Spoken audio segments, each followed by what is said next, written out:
साहित्यिक सचेतना YouTube channel पर मैं दीपा नेगी वेस्ट चमोली उत्तराखंड से आप सभी का स्वागत और अभिनंदन करती हूँ।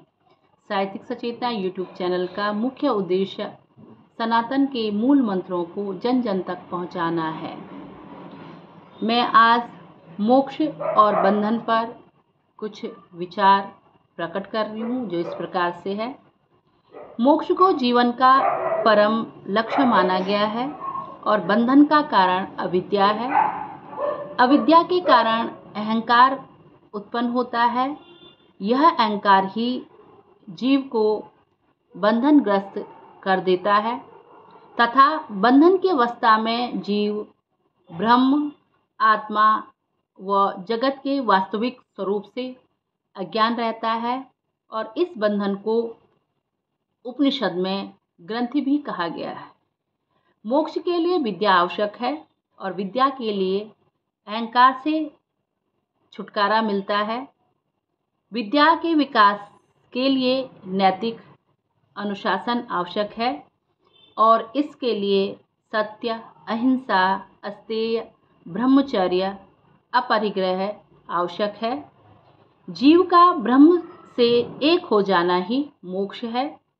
जिस प्रकार नदी समुद्र में मिलकर एक हो जाती है, उसी प्रकार जीव ब्रह्म में मिलकर एक हो जाता है।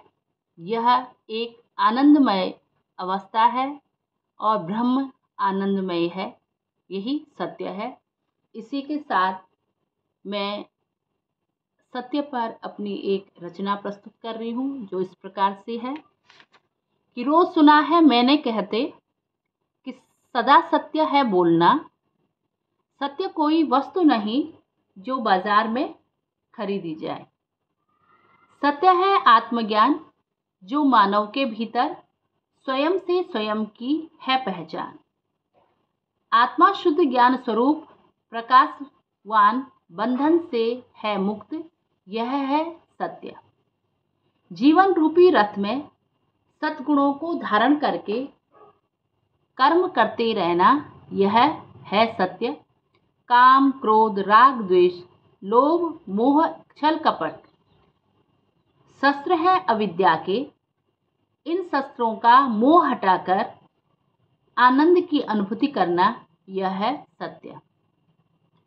सृष्टि बनी है 5 तत्वों से और शरीर है पंचतत्व आधार। पंचतत्व में विलीन होना, यह है सत्य। शिष्य जगत निर्माता नारी स्वरूप आधार, जिसका यही है सत्य। माँ का निस्वार्थ भाव से माँ की ममता को दिखाना, यह है सत्य। प्रेम मार्ग पर चलकर प्रेम की परिभाषा को जानना, सबके मन में प्रेम भाव जगाना, यही है सत्य। सत्य सुंदर अलौकिक है, मन के अंदर छिपा ज्ञान है। सत्य सनातन है और सत्य ही ब्रह्म ज्ञान है, यही सत्य है। धन्यवाद।